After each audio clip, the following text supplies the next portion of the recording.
नमस्कार, प्राइम समाचारमा स्वागत छ। म संगीता कटवाल। सुरु गरौं अहिलेसम्मका प्रमुख समाचारबाट। नेकपा एमालेको महाधिवेशन कमिटिको बैठकले गर्यो स्थायी कमिटी गठन। खनाल नेपाल समूहका कोही पनि परेनन्। कर्णाली प्रदेशका 4 जना सांसद निष्कासित। अध्यक्ष ओलीले धरहरा भन्दा माथि उक्लिएर दम्भ देखाएका कारण सहमति हुन नसकेको एमाले वरिष्ठ नेता नेपालको दाबी। ओली पार्टी एकताको पक्षमा नभएको आरोप। सवारी साधनको अत्याधिक चाप रहेको काठमाडौँ उपत्यकामा ट्राफिक व्यवस्थापन प्रभावकारी बन्न सकेन। ट्राफिक लाइटको अभाव कायमै।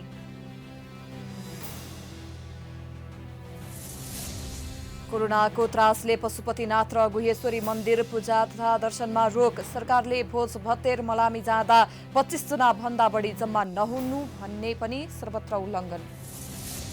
र नयाँ सरकार गठनका लागि जसपाले साथ दिने निर्णय नगर्दा नेपाली कांग्रेस अलमलमा।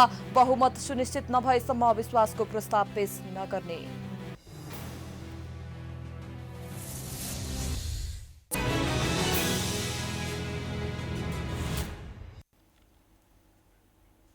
अब समाचार विस्तारमा। नेकपा एमाले स्थायी कमिटी गठन गरेको छ। पालवाटारमा जारी 10औं महाधिवेशन आयोजक कमिटी बैठकले स्थायी कमिटी गठन गरेको हो। माओवादीबाट आएका नेताहरूलाई समेटेर स्थायी कमिटी गठन गरिएको छ।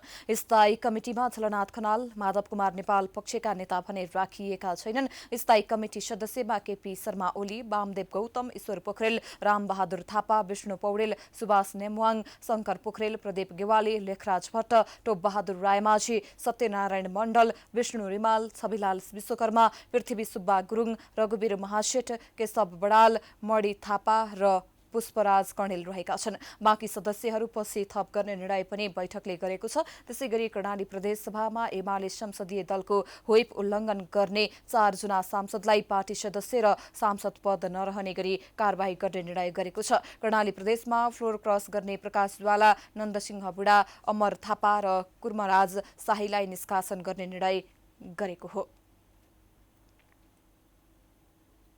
नेकपा एमालेका वरिष्ठ नेता माधव कुमार नेपालले पार्टीमा एकताको सम्भावना क्षणिक हुँदै गएको बताउनु भएको छ। शुक्रबार जनकपुर धामस्थित एमाले पार्टी कार्यालय मिथिला भवनमा आयोजित पत्रकार सम्मेलनमा नेता नेपालले केपी शर्मा ओली दम्बको वायुपंखी घोडामा चढ्नु भएको कारण एकता क्षीण हुँदै गएको स्पष्ट पार्नुभयो। प्रधानमन्त्री ओलीको दम्भ धरहरा भन्दा अग्लो भएको उहाँको टिप्पणी छ। पार्टी गम्भीर संकटको चरणबाट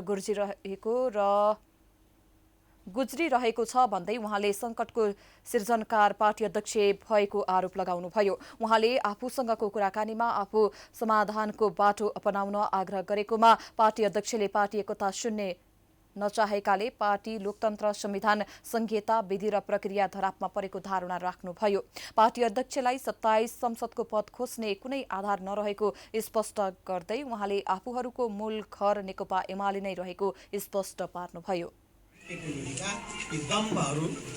अहिले धरहराको भन्दा माथि त्यहाँ बराङ उक्लिएर चढेर बसेको छ। त्यसमा हिजो धरहरा हेर्दै हुनुहुन्थ्यो उहाँ। त्यो धरहरा हेरेर चाहिँ उहाँले त्यो दम्भ देखाइरहनु भएको थियो। त्यो दम्भको कुनै अर्थ छैन। हामी आन्दोलन छोड्दैनौँ, पार्टी छोड्दैनौँ, लोकतन्त्र छोड्दैनौँ, संघीयता त्याग्दैनौँ। यो संविधानको मूल मर्म र भावना अनुसार देशलाई, जनतालाई हामी अगाडि बढाउने बाटोमा, समाजलाई परिवर्तन गर्ने बाटोमा लाग्छौँ। एउटा व्यक्तिको मुख हेरेर हामी आन्दोलनमा जुटेका छैनौँ। नेकपा एमालेको एकता बचाउन र कम्युनिस्ट आन्दोलनको रक्षा गर्न राष्ट्रिय कार्यकर्ता भेलामा राजनीतिक प्रस्ताव गरेको उहाँले बताउनुभयो। निर्वाचन आयोगले राष्ट्रिय सभा सदस्यको उपचुनावका लागि दल दर्ता गर्न आह्वान गरेको छ।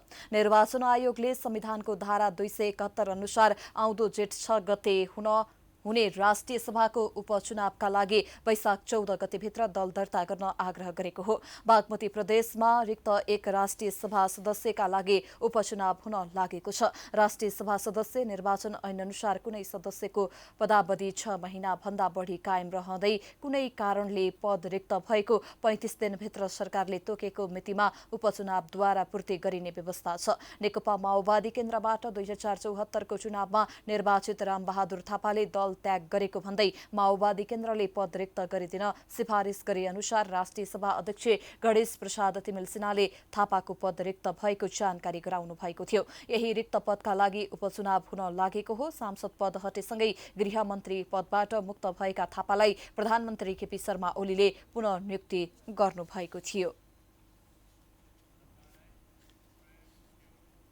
सवारी साधनको अत्याधिक चाप रहेको काठमाडौँ उपत्यकामा ट्राफिक व्यवस्थापन निकै चुनौतीपूर्ण रहेको छ। एकातिर ट्राफिक प्रहरीको संख्या कम छ भने अर्कोतिर व्यवस्थापनको महत्वपूर्ण पाटो मानिने ट्राफिक लाइट पनि पर्याप्त छैन। कतिपय सर्वसाधारणले त भएको ट्राफिक लाइटको निर्देशन समेत पालना गर्न जान्दैनन्। पछिल्ला केही वर्षदेखि काठमाडौँ सडकमा सवारी साधनको चाप बढ्दो छ। यति बेला काठमाडौँमा मात्र झण्डै 16 लाख गाडी गुड्ने गर्दछन्।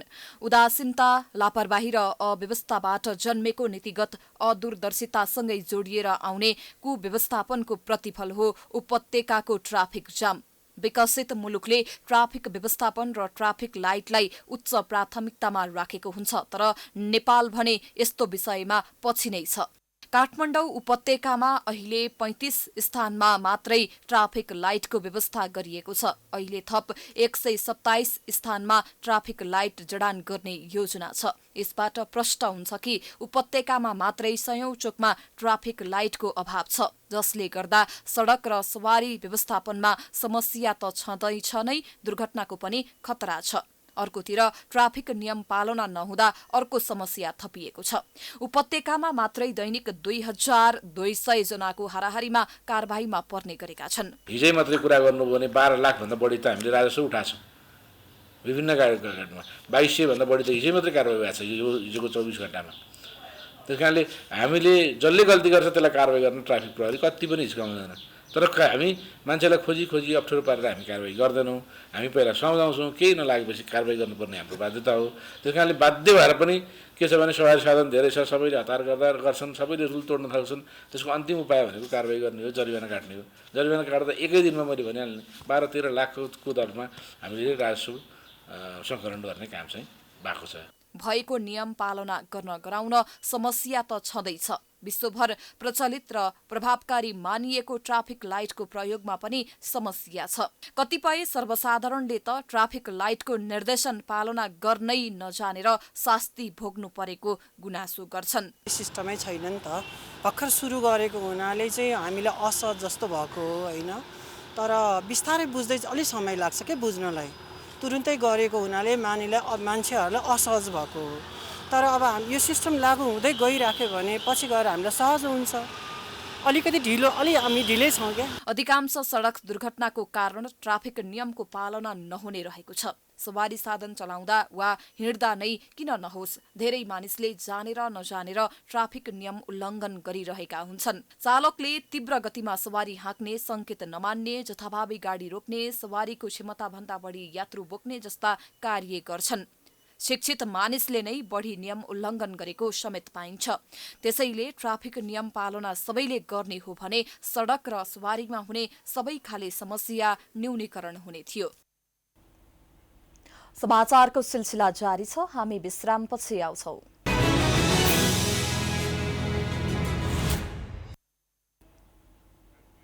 विश्रामपछि स्वागत छ। अब बाँकी समाचार।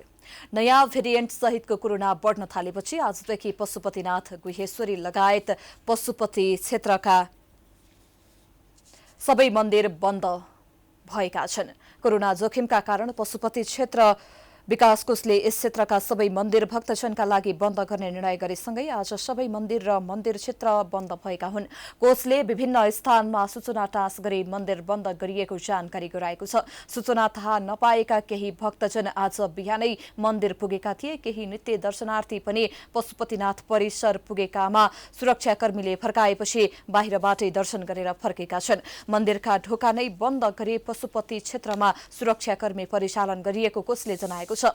पशुपतिनाथ गुहेश्वरी लगायत मन्दिरमा नित्य पूजा भने निरन्तर जारी राखिएको कोषले जनाएको छ। विश्वभर फैलँदै गइरहेको नयाँ भेरिएन्ट सहितको कोभिड-19 को संक्रमण नेपालमा समेत बढ्दै जान थालेपछि रोकथाम तथा नियन्त्रणका लागि संक्रामक रोग ऐन 2020 को दफा 2 ले दिएको अधिकार प्रयोग गरी सरकारले स्वास्थ्य मापदण्ड जारी गरेकाले त्यसै अनुसार मन्दिर बन्द गरिएको हो। पशुपति क्षेत्रका मठ मन्दिरमा नित्य पूजा बाहेक अरू सबै क्रियाकलाप गर्न निषेध गरिएको छ। यसबाट भक्तजनमा पर्न गएको असुविधाप्रति कोषले क्षमा मागेको छ। गत वर्ष पनि कोरोनाबाट बच्न जारी बन्दाबन्दीका कारण 9 महिनासम्म पशुपतिनाथ गुहेश्वरी लगायत मठ मन्दिर भक्तजनका लागि बन्द गरिएको थियो। मन्दिर बन्द गरिएसँगै पशुपति क्षेत्रको घाट सेवामा पनि सरकारले तोकेको मापदण्ड भन्दा बढी मानिस उपस्थित नहुन कोषले आम मानिसमा आह्वान समेत गरिसकेको छ। पशुपति क्षेत्रमा गत वर्षदेखि नै विदेशी पर्यटक आएका छैनन्।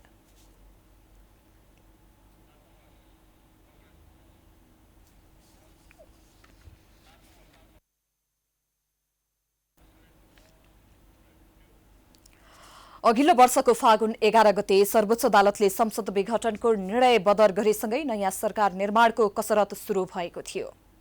तर 2 महिना पुग्न लागि सक्दा पनि केपी शर्मा ओली नेतृत्वको सरकार कायमै छ। सरकारको नेतृत्व गर्न तयार भएको नेपाली कांग्रेस नै अलमलमा परेको छ। 2074 सालको आम निर्वाचनमा लज्जास्पद हार बेहोरेर प्रमुख प्रतिपक्षीको बेन्चमा पुगेको नेपाली कांग्रेसले प्रभावकारी भूमिका खेल्न नसकेको आरोप लागिरह्यो। तर प्रधानमन्त्री केपी ओलीले गरेको संसद विघटन बदर भएपछि त्यही कांग्रेस सरकारको नेतृत्वमा पुग्ने अवस्था आयो। तर सत्ता समीकरणले अहिलेसम्म कांग्रेसलाई साथ दिएको छैन। स्पष्ट बहुमत पाउने अवस्था सिर्जना नहुँदा ओली सरकार हटाएर नयाँ सरकार बनाउने र त्यसको नेतृत्व गर्ने निर्णय गरेको कांग्रेस अहिले चुप लागेर बसेको छ। कांग्रेसको नेतृत्वमा सरकार बनाउन नेकपा माओवादी केन्द्र सहमत त छ, तर ओली सरकारलाई दिएको समर्थन फिर्ता लिएको छैन। सत्ता समीकरणको साँचो हातमा लिएर बसेको जनता समाजवादी पार्टीले ठोस निर्णय गर्न नसक्दा कांग्रेस र माओवादी अलमलमा परेका हुन्। जसपाभित्र ओली सरकार हटाउने कि जोगाउने भन्नेमा दुई धार भएकाले निर्णय हुन सकेको छैन। त्यसैले गर्दा अहिले कांग्रेसको नेतृत्वमा सरकार बन्न नसकेको हो।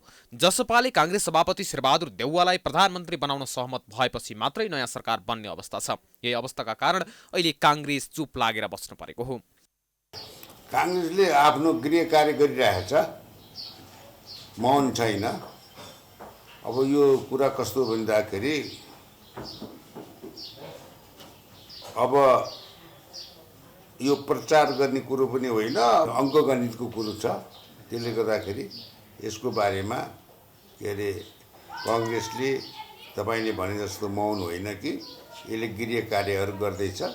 अब यसको के अरे अब गृह कार्य सकिएपछि मात्रै के अरे अरू कुरा थाहा हुन्छ।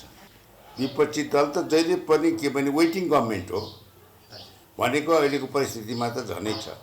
नेपाली कांग्रेसमा पनि सरकार निर्माणबारे दुईधार थियो। सभापति देउवा पक्षधरले बहुमत सुनिश्चित नभएसम्म नयाँ सरकार निर्माण प्रक्रिया अगाडि बढाउनु उचित नहुने बताइरहेको छ। वरिष्ठ नेता रामचन्द्र पौडेल पक्षधरले चाहिँ तत्काल कांग्रेसको नेतृत्वमा सरकार बनाउन अग्रसर हुनुपर्नेमा जोड दिइरहेको छ। तर देउवा पक्षले भने जस्तै बहुमत सुनिश्चित नभएसम्म सरकारको नेतृत्व लिन अग्रसर हुनुको अर्थ नरहेको कुरामा अहिले पौडेल पक्ष पनि सहमत देखिएको छ। कांग्रेस आफू मात्रै मौन भन्दा पनि परिस्थितिको जटिलता अझै पनि त्यतिकै देखिया छ। किनभनेदेखि वर्तमान सरकारको विकल्प खोज्नुपर्ने कांग्रेसको निम्ति मात्रै आवश्यकता होइन, अहिलेको राष्ट्रिय आवश्यकता हो। त्यसकारणले नेपाली कांग्रेसले विकल्प त खोज्नै पर्छ। विकल्प खोज्ने नेतृत्व गर्ने कुरा कांग्रेस कहीँ भाग्न पनि हुँदैन, चुक्नु पनि हुँदैन र कसैसँग झुक्नु पनि हुँदैन। अब कसैको पनि नेतृत्वमा कांग्रेस तयार हुनुपर्छ विकल्प खोज्नुको निम्ति होइन। नेपाली कांग्रेसकै नेतृत्वमा स्वीकार्य अथवा बन्ने भयो भने नेपाली कांग्रेस नेतृत्व लिन पनि तयार हुनुपर्छ, तर विकल्प चाहिँ खोज्नुपर्छ। प्रधानमन्त्री ओलीको विकल्पमा गठबन्धन सरकार बन्न कांग्रेसको 61, माओवादी केन्द्रको 49 र जसपाको 32 सांसद भएको 3 दल एक ठाउँमा उभिनुपर्छ। कांग्रेस र माओवादी तयार भए पनि जसपा तयार नहुँदा संसदको अङ्कगणितले तत्काल नयाँ सरकार बन्ने अवस्था छैन। प्राइम टाइम्स टेलिभिजनका लागि क्यामेरामा राजु थापाका साथमा प्रकाश बमको रिपोर्ट। समाचारको सिलसिला जारी छ, हामी विश्रामपछि आउँछौं।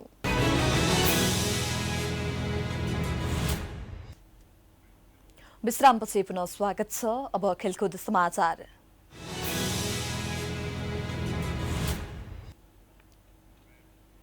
इन्डियन प्रिमियर लिग आइपिएल टी20 क्रिकेटमा लगातार चौथो जित निकाल्दै रोयल च्यालेन्जर्स बेंगलोर शीर्ष स्थानमा उक्लिएको छ। बिहीबार रातिको खेलमा राजस्थानलाई 10 विकेटले पराजित गर्दै बेंगलोरले चौथो जितसहित शीर्ष स्थान बनाएको हो। राजस्थानले दिएको 178 रनको लक्ष्य बेंगलोरले 16 ओभर 3 बलमा बिना विकेटको क्षतिमा पूरा गरेको थियो। बेंगलोरको जितमा देवदत्त पडिक्कलले अभिजित रहँदै 101 रनको शतकीय इनिङ्स खेल्दा कप्तान विराट कोहलीले अभिजित रहँदै 72 रनको इनिङ्स खेले। यसअघि टस हारेर पहिले ब्याटिङ गरेको राजस्थानले 20 ओभरमा 9 विकेट गुमाएर 177 रनको चुनौती प्रस्तुत गरेको थियो। जितसँगै बेंगलोर 8 अङ्कमा 7 शीर्ष स्थानमा उक्लिएको छ भने 4 खेलमा 2 अङ्क जोडेको राजस्थान अङ्क तालिकाको पुछारमा रहेको छ।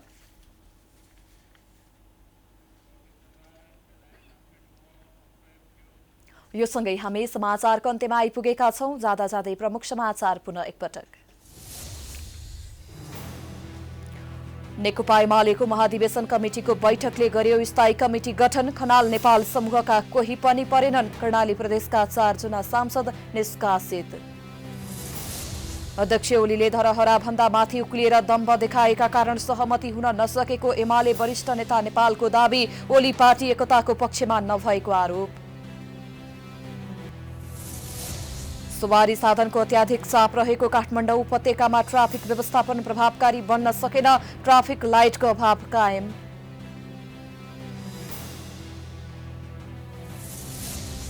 कोरोनाको त्रासले पशुपतिनाथ र गुहेश्वरी मन्दिर पूजा तथा दर्शनमा रोक। सरकारले भोज भत्तेर मलामी जाँदा 25 जना भन्दा बढी जम्मा नहुने भने पनि सर्वत्र उल्लङ्घन।